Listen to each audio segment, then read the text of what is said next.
দোষ করবে ইমাম আর সহসিজদা আমরা মানে কেন করব?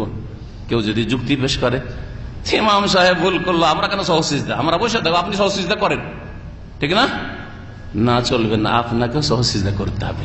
এর মাধ্যমে ঐক্য শেখানো হয়েছে যে আপনার ইমাম যখন ভুল করেছে সুতরাং তাকে সহসিজদা করতে হচ্ছে, তার সাথে সাথে ঐক্যের বহিঃপ্রকাশ ঘটিয়ে তোমরাও সকলে সহসিজদা করো। মুহাম্মদ রাসূলুল্লাহ সাল্লাল্লাহু আলাইহি সাল্লাম কাতার সোজা করা সম্পর্কে বলছেন। নোমান বিন বাশির রাদিয়াল্লাহু তাআলা আনহু বর্ণনা করেছেন, সামিআতু রাসূলুল্লাহ সাল্লাল্লাহু আলাইহি ওয়াসাল্লাম ইয়াকুল, আমি রাসূলুল্লাহ সাল্লাল্লাহু আলাইহি ওয়াসাল্লাম বলতে শুনেছি, ইবাদাল্লাহ, হে আল্লাহর বান্দারা, লা তুসাউউন্না সুফুফাকুম, অবশ্যই অবশ্যই তোমরা নামাজের কাতারগুলিকে সোজা করে নেবে, অবশ্যই ফরজ, জরুরি, ওয়াজিব। আল্লাহ ইউখালিফান্নাল্লাহু বাইনা ওয়াজুহিকুম, আর না হইলে আল্লাহ তোমাদের চেহারাগুলিতে বিরোধ পয়দা করে দিবেন। চেহারাই বিরোধ পয়দা করে দাও। এখানে চেহারা বলতে কোন কোন ভাষ্যকারগণ বলেছেন বাইনা কুলুবিকুম, তোমাদের অন্তরে আল্লাহ ফাটল ধরিয়ে দিবেন। আর এটা বাস্তব সত্য। কাতার যদি সোজা না থাকে আর কাতারে কাতারে না মেলানো হয়, দূরে দূরে ছটকে ছটকে যারা নামাজ পড়ে, শয়তান পাশে আনি কিছু লোকের নামাজ পড়ে আছেন আমাদের দেশের কিছু লোকেরা, ও পাশে এত অ্যালার্জি শরীরে থাকে যে নামাজে আসলে কমপক্ষে আধা দূরে থাকবে, ঠিক না? দূরে থাকবে, কাছে ভিড়বে না, লাগছে অ্যালার্জি। আর শয়তানকে সুযোগ দিচ্ছে, কারণ নবী করিম সাল্লাল্লাহু আলাইহি ওয়াসাল্লাম বলেছেন যে শয়তানকে আমি দেখতে পাচ্ছি তোমার কাতারে কাতারে ফাঁকা জায়গায় ঢুকছে, ফাঁকা জায়গায় শয়তান ঢুকছে, শয়তানকে ঢুকাবে। যারা নামাজে পাশে শয়তানের নামাজ পড়তে চায় তাদের নামাজ কেমন হয় বলেন যদি? নবী করিম সাল্লাল্লাহু আলাইহি ওয়াসাল্লাম বলছেন, দেখো তোমরা অবশ্যই কাতার সোজা করবে, আর না হইলে আল্লাহ তোমাদের চেহারায় তোমাদের অন্তরে ফাটল ধরিয়ে দিবেন, অন্তরে ফাটল ধরিয়ে দিবেন। বাস্তব সত্য। পাশের লোকটি যদি আপনার সাথে সেটে না আসে বা কাতারে আগে পিছে হয়ে থাকে, তো আপনার অন্তরে ঘৃণা ছড়াবে না ছড়াবে না? আপনার অন্তরে ঘৃণা হবে। ও চাইবে যেন তার মতো হন, আর আপনি চাইছেন যে আপনার মতো হোক। ফাটল ধরে না ধরে না? স্বাভাবিক ফাটল ধরে, স্বাভাবিক মনক্ষুণ্ণ হয়। এখান থেকে ফাটল শুরু হইল। যদি কাছে না আসতে চায়, আপনি ওকে বলছেন যে একটু সেটে যান, না ছাড়তে চাই না, তা আপনার অন্তরে একটু ঘৃণা ছড়াবে ছড়াবে না?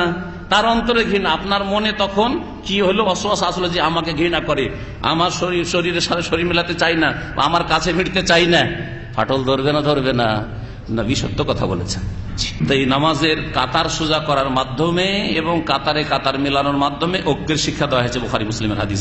আব্দুল্লাহ বিন উমর রাদিয়াল্লাহু তাআলা আনহু থেকে বর্ণিত এই নামাজের ক্ষেত্রে নবী বলছেন, আকিমু সুফুফ, তোমরা কাতারগুলিকে আকিমু সুফুফ সোজা করো, ওয়াহাজু বাইনাল মানাকিবে, আর কাঁধগুলিকে তোমরা বরাবর করে নাও, ওয়াসুদ্দুল খালা, ছিদ্রগুলিকে বন্ধ করে দাও, ওয়ালিনু বিআইদি ইখওয়ানিকুম, আর তোমরা তোমাদের পাশের ভাইদের পাশে নম্রতা অবলম্বন করে নরম হয়ে যাও। অনেকে যে জায়গা নিয়েছে এমন টাইট হয়ে দাঁড়িয়ে আছে, একটা লোক বেচারা একটু জায়গা পেয়েছে, ঢুকে অশান্তিতে পড়ে গেছে, হচ্ছে না, একটু নরম হচ্ছে না। কিন্তু একটু নরম হয়ে গেলে কাজ হয়ে যায় না? একটু যদি নরম হয়ে যান তাহলে কিন্তু বেচারা জায়গা পেয়ে যায়।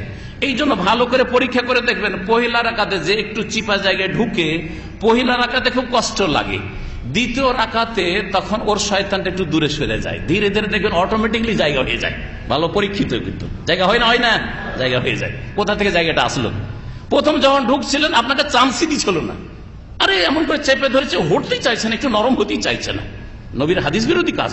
আরে নরম হয়ে যান, প্রথমখানে নরম হয়ে যান না, দ্বিতীয় রাকাতে গিয়ে সেজদায় গিয়ে তারপরে সেজদা থেকে উঠে একটু নরম হয়েছে, তখন আপনি একটু স্বস্তি লাভ করেছেন যে একটু জায়গা পেলাম, ঠিক না? জি হ্যাঁ। নবী করিম সাল্লাল্লাহু আলাইহি ওয়াসাল্লাম বলছেন আরো, ওয়ালা তাজাউ ফুরুজাত লিশাইতান, শয়তানের জন্য শূন্য জায়গা, খালি স্থান ছেড়ে দিও না। তাহলে খালি জায়গা রেখে নামাজ পড়া, যে দুই পায়ের মাঝখানে শুধু 4 আঙ্গুল বা 1 বিঘত আমরা রাখবো, আর এদিকে কাঁধ লাগলো না, পাও লাগলো না, শরীরের সাথে শরীরও লাগলো না, আর মাঝখানে একটু একটু করে জায়গা রেখে দিলাম, এগুলো হচ্ছে শয়তানের জায়গা। নবী করিম সাল্লাল্লাহু আলাইহি ওয়াসাল্লামের এই হাদিসের আলোকে ভালো করে শুনেন এবং নামাজকে ঠিক করার মাধ্যমে ঐক্য নিয়ে আসার চেষ্টা করেন। নামাজে যাদের ঐক্য আসে না, বাকি আর কোন কাজে ঐক্য আসবে?